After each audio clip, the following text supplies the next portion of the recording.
the third chapter of our English reader book. The name of the chapter is The False Flight. This is a very short, simple and funny and interesting story about Sheikh Chilli and his wife.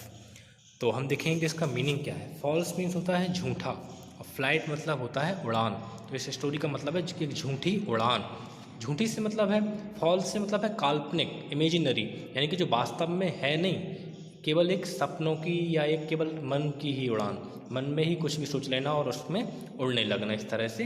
तो false flight का मतलब है झूठी उड़ान, यानी मन में ही किसी बात को सोचना और उसके बारे में इमेजिनेशन कर लेना, उसको लेकर है फॉल्स फ्लाइट, एक झूठी उड़ान. आपको पता है इस स्टोरी में क्या हुआ था.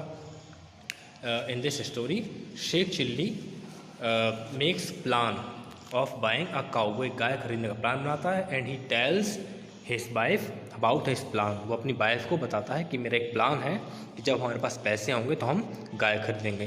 तो उसकी जो वाइफ है वो ये बताती है कि फिर हमें जब हम गाय खरीदेंगे तो उसका दूध रखने के लिए हमें कुछ घड़ों की ज़रूरत पड़ेगी. तो वो क्या करती है, she goes to the market and she buys some pots. वो कुछ घड़े खरीद के लाती है. तो शेख चिल्ली पूछता है कि how many pots did you buy, कितने घड़े तुमने खरीदे. तो वो बताती है कि आई हैव बॉट 5 पॉट्स, मैंने 5 घड़े खरीदे थे. तो शेख चिल्ली ये पूछता है कि तुमने 5 घड़े क्यों खरीदे. तो बताती है कि 1 is for milk, 1 for butter milk, 1 for butter and 1 for ghee. ऐसे वो बताती है. तो ये तो हुए 4. तो शेख चिल्ली पूछता है कि what is the 5th one for, कि फिर ये तुम 5वां घड़ा किस लिए लाई हो, ये 5वां घड़ा किस लिए है. तो शेख चिल्ली की वाइफ बताती है कि this is for carrying some milk to my mother, कि ये मैं अपनी माँ के लिए कुछ दूध भेजने के लिए लाई हूँ. यानी इस घड़े में जो एक्स्ट्रा मिल्क होगा वो अपनी माँ के लिए मैं भेजा करूँगी. ये घड़ा इसलिए है. जब शेख चिल्ली की वाइफ ये बोलती है तो शेख चिल्ली गुस्सा आ जाता है कि ये बिना मेरी परमिशन के अपनी माँ को मेरी गाय का दूध भेज रही है. तो वो उससे झगड़ने लगता है. वो ये कहता है कि मैं इतनी मेहनत करके पैसे कमाता हूँ, फिर मैं गाय खरीदता हूँ और उस गाय का जो दूध है वो तुम बिना मेरी परमिशन के अपनी माँ को भेज रही हो. ऐसे वो लड़ने लगता है. तो वाइफ भी अपनी लॉजिक देती है कि मैं देखभाल करती हूँ, इसलिए जो मुझे करना होगा दूध के साथ वो मैं करूँगी. दोनों का लड़ाई झगड़ा होने लगता है. तो शेख चिल्ली क्या करता है, सारे जो पॉट्स हैं वो उठाकर दीवार से मार देता है, उनको सब सारे पॉट्स को फोड़ देता है. इससे क्या होता है, बहुत शोर होता है. तो उनके जो नेबर्स हैं वो डिस्टर्ब हो जाते हैं कि ये क्या चल रहा है इनके घर में. तो वो देखने के लिए एक नेबर उनके घर आता है. वो आता है और शेख चिल्ली से पूछता है कि what is the matter, why are you shouting, कि तुम लोग क्यों चिल्ला रहे हो, तुम्हारे घर में इतना लड़ाई झगड़ा क्यों चल रहा है, क्या हुआ, इस बात को लेकर इतना शोर मच रहा है. तो शेख चिल्ली बताता है कि दिस वुमन, कि मेरी जो वाइफ है ये बिना मेरी परमिशन के मेरी गाय का दूध अपनी माँ को भेज रही है. इस बात को लेकर हम लोगों में लड़ाई झगड़ा चल रहा है. तो अब उसका जो नेबर था उसे पता था कि इनके यहाँ कोई गाय नहीं है, कोई काऊ इनके यहाँ नहीं है. तो वो पूछता है कि योर काऊ, तुम्हारी गाय कौन सी गाय. तो वो बताता है कि we are going to buy a cow, हम एक गाय खरीदने वाले हैं, जब हमारे पास पैसे होंगे तो हम एक गाय खरीदेंगे. उस गाय की बात कर रहे हैं. तो नेबर कहता है कि इन्होंने गाय अभी तक खरीदी नहीं है, लेकिन उस गाय के दूध के बारे में कि वो कहाँ जाएगा कहाँ नहीं जाएगा, इसको लेकर ये दोनों झगड़ रहे हैं. तो उसको रियलाइज़ होता है कि ये कितने बड़े बेवकूफ़ हैं. तो वो कहता है कि मैं इनको अभी रियलाइज़ कराता हूँ इनकी मिस्टेक. वो एक स्टिक उठाता है और शेख चिल्ली को पीटना स्टार्ट कर देता है. जब वो शेख चिल्ली को मारना शुरू करता है तो शेख चिल्ली कहता है कि stop stop, why are you beating me, क्यों मार रहे हो मुझे, मैंने क्या किया. तो वो नेबर बताता है, उनका पड़ोसी बताता है कि योर काऊ, कि तुमने कुछ नहीं किया, तुम्हारी गाय क्या कर रही है, वो मेरे सारे क्रॉप्स को, मेरी पूरी फसल बर्बाद कर रही है. तो शेख चिल्ली कहता है कि तुम्हारी तो कोई फसल ही नहीं है, तुम्हारी कौन सी फसल है. तो वो कहता है कि तुम्हारी भी कौन सी गाय है, फिर तुम किस बात को लेकर झगड़ रहे हो. वो ये बताता है एक्चुअली नेबर कि जब शेख चिल्ली ये बोलता है कि तुम्हारी तो कोई फसल नहीं है, तो नेबर बताता है कि वो फसल जो मैं बोने का प्लान बना रहा हूँ, यानी विच आई हैव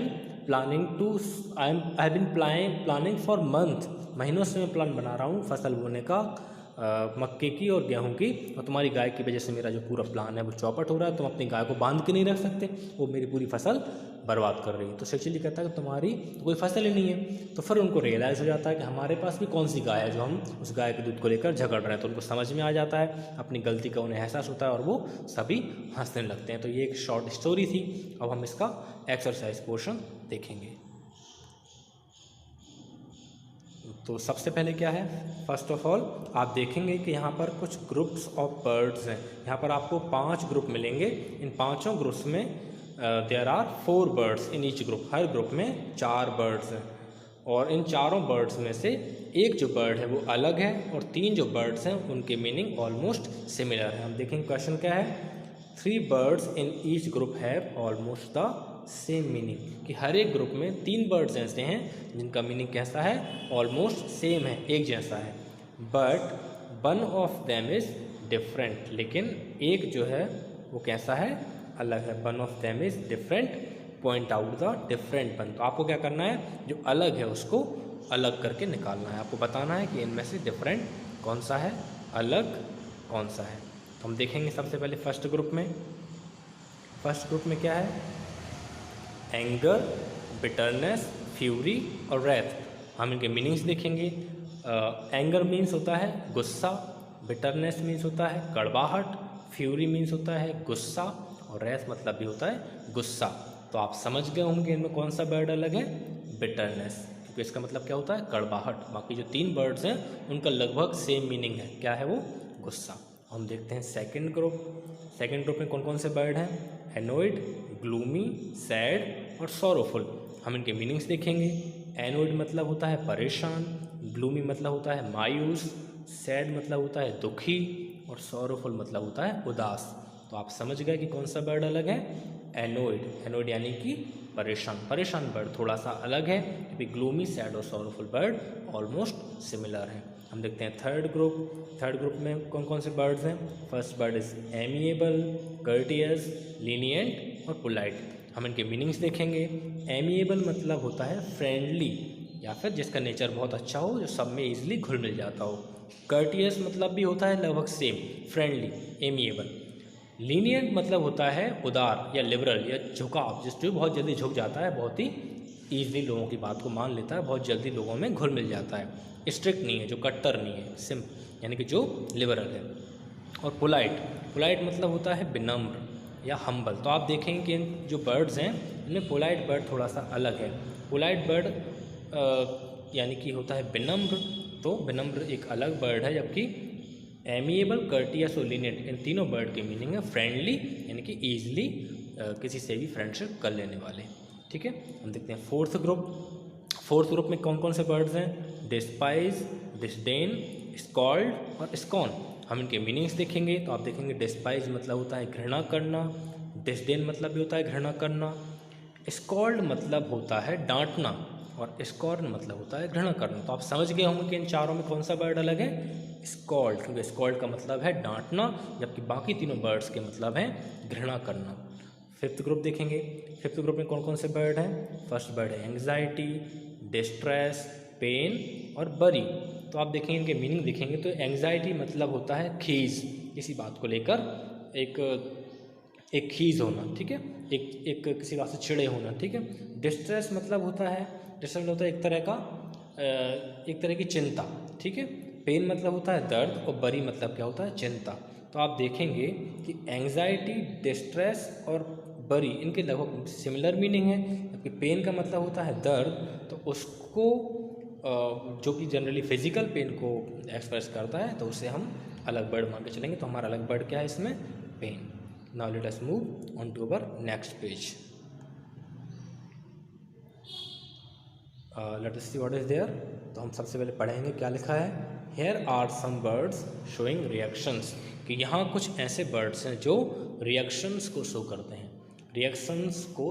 हैं। रिएक्शंस मतलब होता है किसी बात पर, किसी घटना पर, किसी भी इवेंट, इंसिडेंट पर आप किस तरह से रिएक्ट करते हैं, क्या कौन सा वर्ड है जो आपके मुंह से सबसे पहले निकलता है।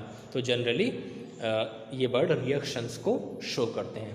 तो हमें करना क्या है, right plus for positive reaction, कि हमें पॉजिटिव रिएक्शन, सकारात्मक रिएक्शन के लिए प्लस वर्ड लिखना है and minus for a negative reaction, और एक नकारात्मक रिएक्शन के लिए माइनस लिखना है। हम देखेंगे कौन सा वर्ड सकारात्मक है, कौन सा वर्ड नकारात्मक है। अगर आपका वर्ड सकारात्मक है तो आप प्लस लिखेंगे, अगर आपका वर्ड नकारात्मक है, नेगेटिव है, तो माइनस लिखेंगे। 1 इज डन फॉर यू, पहला आपके लिए किया गया है। हम देखते हैं सबसे पहले क्या है, ऑफुल, ऑफुल मतलब होता है भयानक, तो ये एक भयानक वर्ड कैसा है, नेगेटिव वर्ड है, इसलिए हमने क्या ही दिया माइनस। सेकंड वर्ड क्या है आपका, अमेजिंग, अमेजिंग मतलब होता है वंडरफुल, कमाल का। तो जब कोई बात, ये हम कब बोलेंगे, जब कोई सकारात्मक बात होगी, तो इसलिए हमने क्या यूज़ किया, प्लस। थर्ड वर्ड क्या है, terrible, terrible sorry fifth word क्या है आपका, टेरिबल, टेरिबल मतलब होता है डरावना, डरावना मतलब टेरिबल मतलब होता है बुरा, बुरा यानी कि माइनस। इसके बाद आपका सेवेंथ वर्ड है एक्सीलेंट। एक्सीलेंट हम कब बोलते हैं, जब कोई कुछ अच्छा करता है, कोई अच्छा काम करता है तो हम बोलते हैं एक्सीलेंट, तो एक पॉजिटिव वर्ड है इसलिए प्लस। आपका सेकंड वर्ड है टेरिफिक, टेरिफिक का मतलब होता है भयंकर। हालांकि टेरिफिक वर्ड पॉजिटिव सेंस में भी यूज़ होता है, जैसे कि आप अगर क्रिकेट देखते हैं तो आप देखेंगे जो कमेंटेटर हैं वो जब कोई क्रिकेटर अच्छे शॉट्स लगाता है तो बोलते हैं टेरिफिक स्ट्रोक, ऐसा आपने सुना होगा। तो वो उस बल्लेबाज की तारीफ में टेरिफिक वर्ड यूज़ करते हैं, तब वो उनका रिएक्शन है वो एक पॉजिटिव रिएक्शन है, लेकिन जनरली टेरिफिक एक नेगेटिव रिएक्शन माना जाता है जिसका मतलब होता है भयंकर। सुपर्ब, सुपर्ब वर्ड आपने सुना होगा। हम सुपर्ब कब बोलते हैं, जब हम कोई अच्छे से काम करता है, कोई शानदार कोई काम करता है तो हम बोलते हैं सुपर्ब, ये एक अच्छा रिएक्शन इसलिए प्लस। रिमार्केबल, रिमार्केबल भी हम कब यूज़ करते हैं, जब कोई फॉलो करने लायक कोई अच्छा काम करता है, रिमार्केबल कोई उल्लेखनीय, कोई मानने लायक कोई काम होता है, क्या हम बोलते हैं मानना पड़ेगा रिमार्केबल। तो या कोई एग्जाम्पल लायक जो काम है ना उसको हम बोलते हैं रिमार्केबल, तो एक प्लस यूज़ करेंगे हम, एक अच्छा रिएक्शन है। और नॉनसेंस, नॉनसेंस हम कब बोलते हैं, जब कोई मीनिंगलेस बेकार की कोई बात बोलता है तो हम बोलते हैं नॉनसेंस, तो ये एक नकारात्मक माइनस है। आगे हम देखेंगे, now we have come on to the question answer segment of this chapter. हम क्वेश्चन आंसर्स देखेंगे। तो first of all let's see the first question. First question is what was Sheikh Chilli's plan. इस शेख चिल्ली का प्लान क्या था, शेख चिल्ली का प्लान क्या था, आपको आंसर पता है।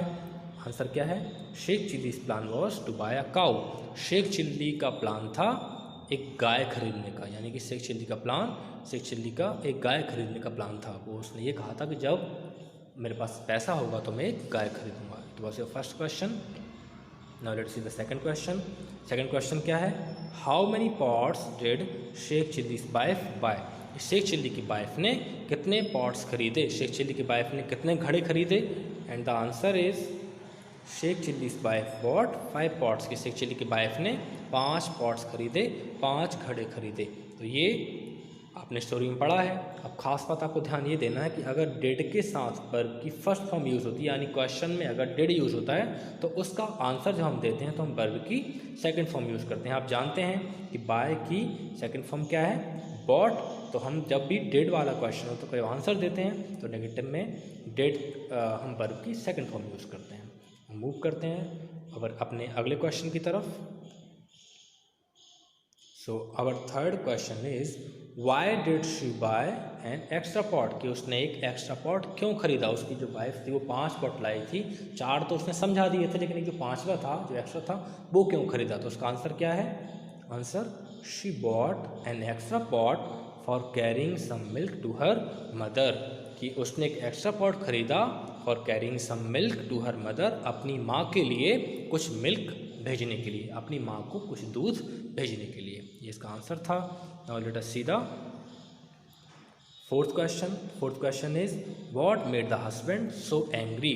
यानी कि वो क्या बात थी, किस बात ने हस्बैंड को इतना नाराज कर दिया, किस बात ने हस्बैंड को इतना गुस्सा कर दिया, ऐसा क्या हुआ। Answer is his wife was carrying milk to her mother. उसकी जो वाइफ थी, शेख चिल्ली की जो वाइफ थी, वो अपनी माँ को दूध भेज रही थी विदाउट हिज परमिशन, बिना उसकी परमिशन के, यानी बिना शेख चिल्ली के परमिशन के वो अपनी माँ को दूध भेज रही थी। This made the husband so angry.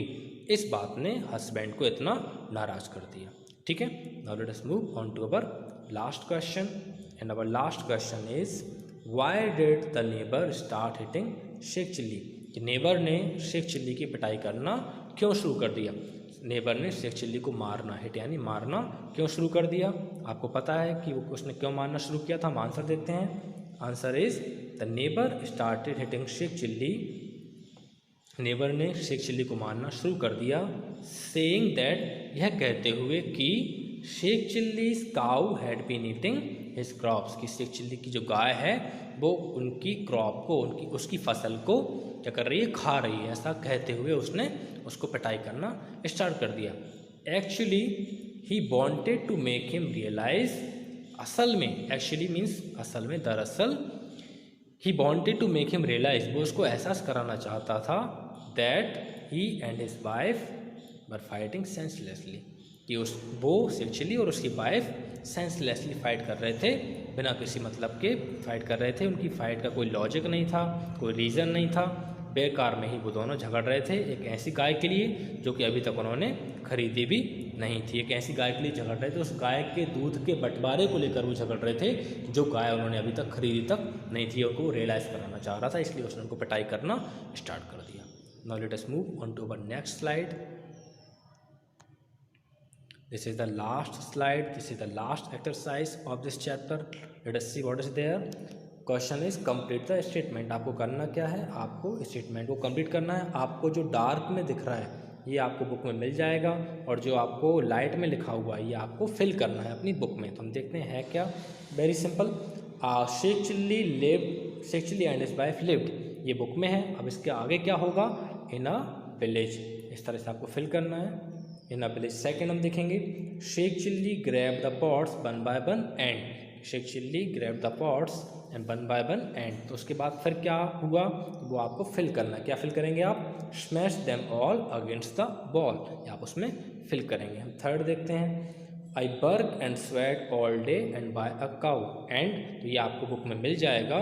इसके आगे उसने क्या बोला वो आपको फिल करना है। तो आप क्या फिल करेंगे, you give away the milk to your mother, कि आप you give away the milk to your mother. इसमें मिल्क 2 बार लिखा हुआ है, आप इसे 1 बार हटा देंगे, ये आपको फिल करना है। हम देखते हैं नेक्स्ट वन। और नेक्स्ट वन क्या है, I have been planning it for month and your cow, ये स्टेटमेंट आपको रिटर्न में मिल जाएगा बुक में। इसके बाद क्या है वो आपको फिल करना है। तो आप क्या फिल करेंगे, has been eating all the wheat and corn, ये आप उसमें फिल करेंगे। तो ये स्टेटमेंट को फिल करना है, स्टेटमेंट को पूरा करना है, ये आपकी एक्सरसाइज थी। तो इस तरह से हमने इस लेसन की एक्सरसाइज को सॉल्व किया। I hope you have well understood this chapter and we will see the question answer, we will see the grammar section of this chapter in the next video. Till then, thank you.